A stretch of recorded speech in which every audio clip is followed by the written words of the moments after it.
بسم اللہ الرحمن الرحیم ابو علی سینا کی کتاب الاشارات و تنبیہات اور اس کے 8ویں مرحلہ کی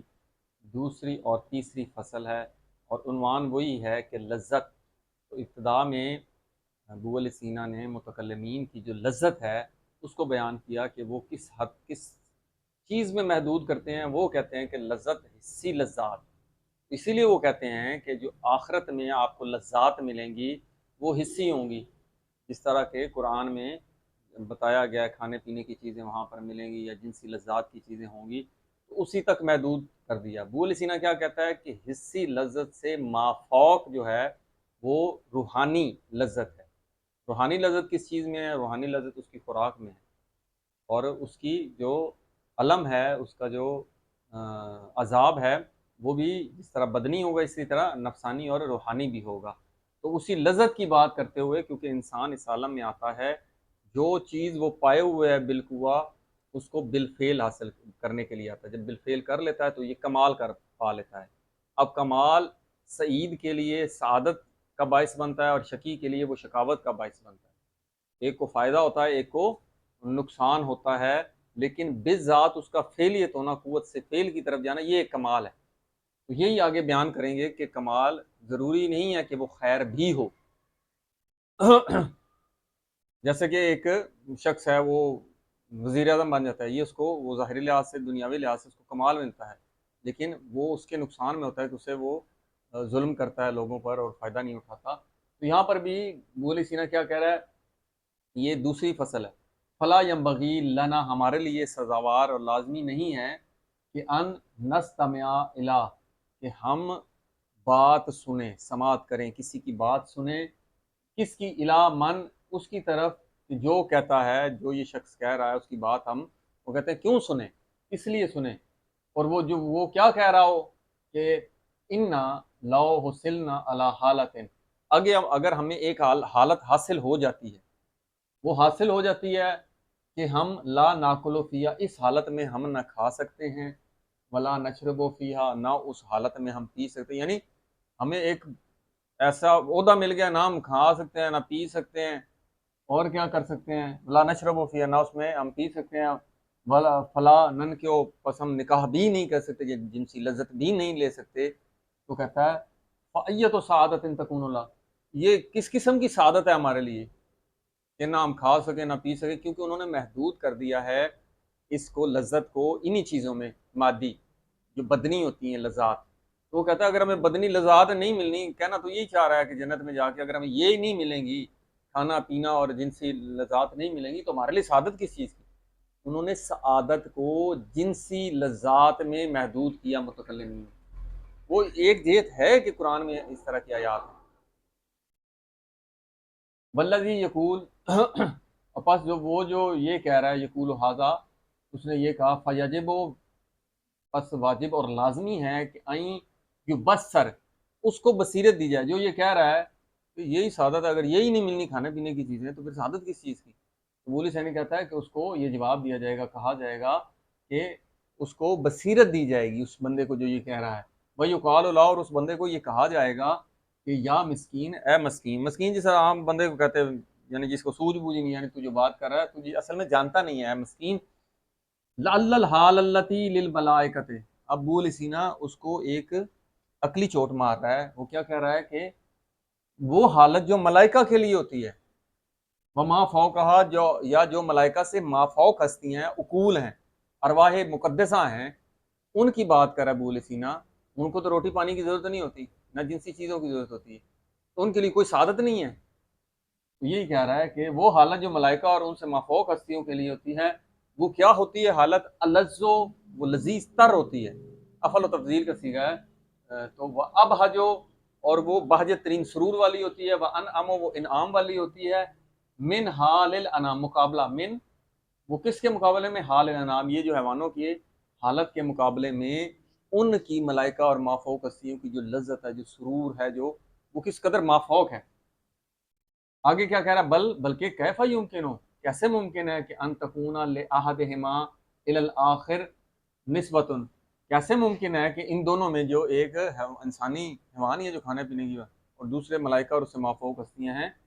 کیف یمکن ان تکون، ان دونوں میں سے ایک کے لیے دوسرے کی طرف ایک نسبت بھی نہیں بنتی، کہاں وہ اور کہاں یہ، تو کیسے ممکن ہے کہ ان دونوں میں سے کسی ایک کے لیے دوسرے کی طرف ایک نسبت ہو، یعتد بہا، جس کی طرف جس کا وہ راستہ اختیار کرتا ہے، اس کا راستہ اور ہے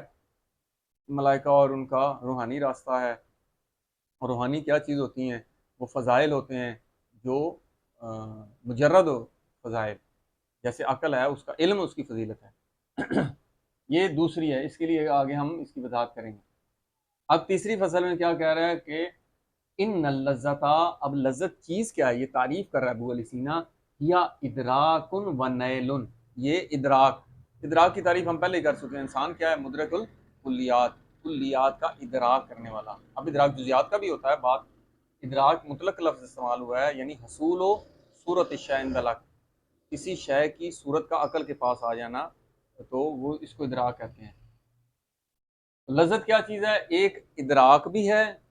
و نیل، اور پانا بھی ہے کسی چیز کو، یعنی جو صورت حاصل ہوتی ہے وہ خود شے تو نہیں آتی نا، لیکن نیل میں اسی کا وجود انسان کو آتا ہے، جیسے لذت ہے، چکھیں گے وہ وجود کے ساتھ ٹچ ہوگی، تو حصی وہ نیل،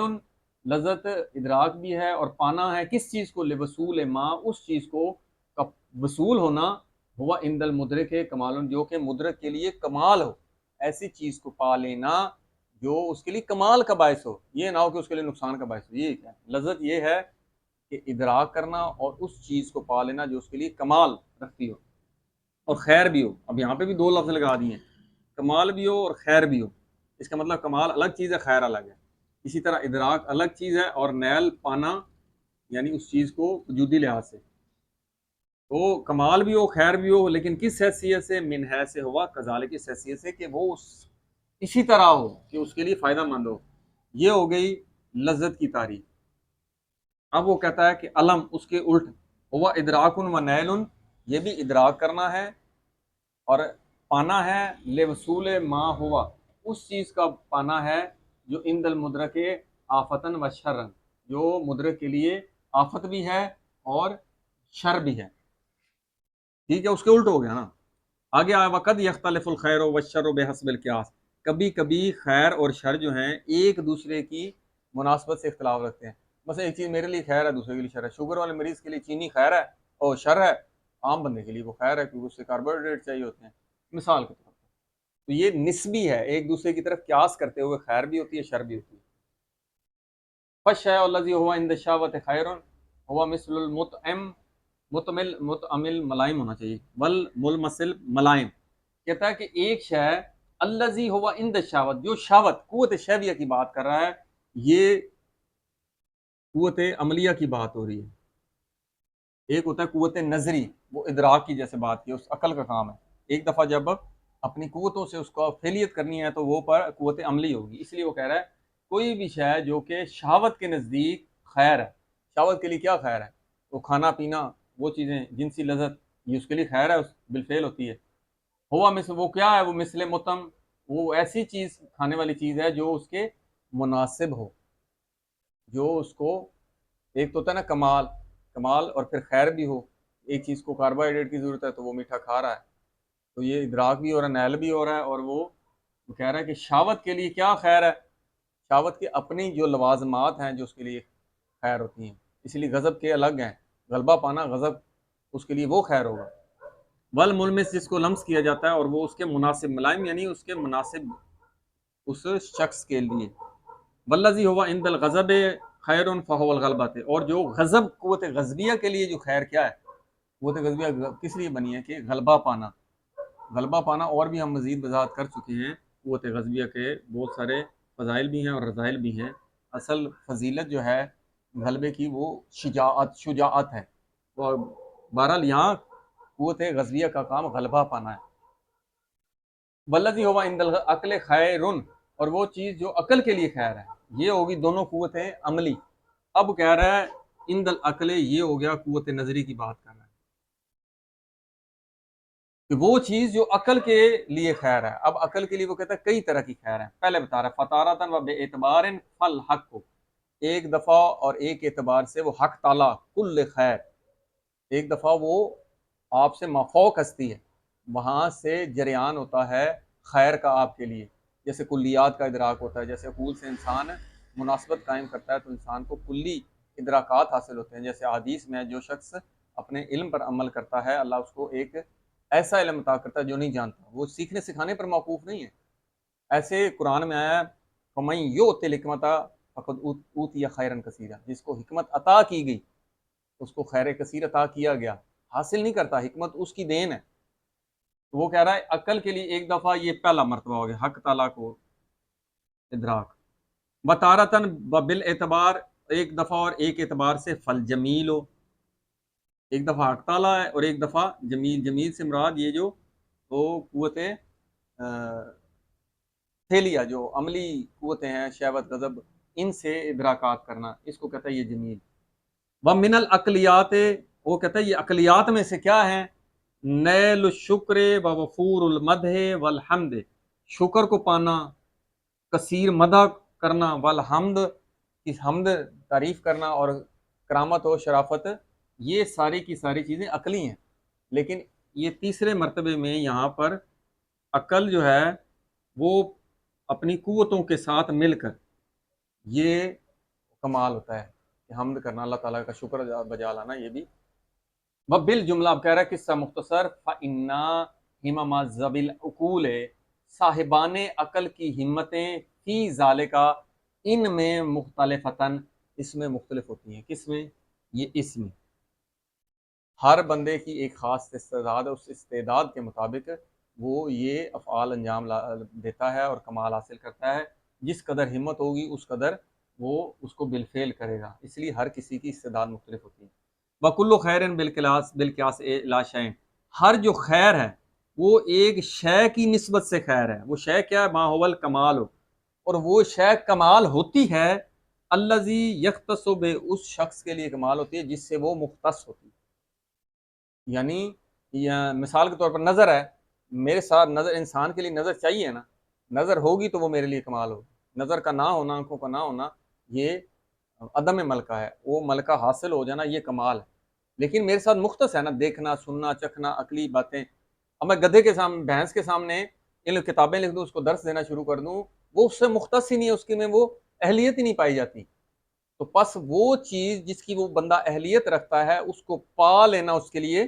کمال ہے، اور وہ اسی کے راستے پر چلتا ہے۔ وبل استعداد ہی الاول، وہ کہتا ہے یہ جو ہم بات کر رہے ہیں ہر شخص کی ایک استعداد ہے، اس کو کہتے ہیں استعداد اول۔ جب ایک بچہ پیدا ہوتا ہے تو اس کی ایک خاص استعداد ہوتی ہے، وہ استعداد اولیہ کہلاتی ہے، اس میں انسان بھلائی کی جانب راغب ہوتا ہے، لیکن جس ماحول میں رہتا ہے، جسی طرح حدیث ہے کہ ہر انسان فطرت توحید پر پیدا ہوتا ہے لیکن اس کے والدین یا اس کا ماحول اس کو کافر بنا دیتا ہے، وہ فطرت ثانیہ ہے۔ اسی طرح استعداد اولیہ یہی ہوتی ہے، اور استعداد ثانیہ جو ہوتی ہے پھر وہ لذت اور ساری چیزیں جس معاشرے میں رہتا ہے، جہاں وہ دوسرے ممالک میں حرام کھلائیں گے وہ حرام کا عادی ہو جائے گا، مسلم معاشرہ تو حلال کا عادی ہو جائے گا۔ اسی طرح طبیعت بھی، طبیعت اولیہ وہ ہوتی ہے، یہ خاص طبیعت ہوتی ہے، مثلا کسی کی گرم اور تر ہے لیکن وہ دوسری چیزیں استعمال کرتا ہے سرد کثرت سے، تو اس کی طبیعت میں سرد طبیعت اس کو حاوی ہو جاتی ہے، کس پر حاوی ہوتی ہے، استدعاء جو اس کی اول طبیعت ہے اس پر، اس کو طبیعت ثانیہ کہتے ہیں۔ یہاں پر بھی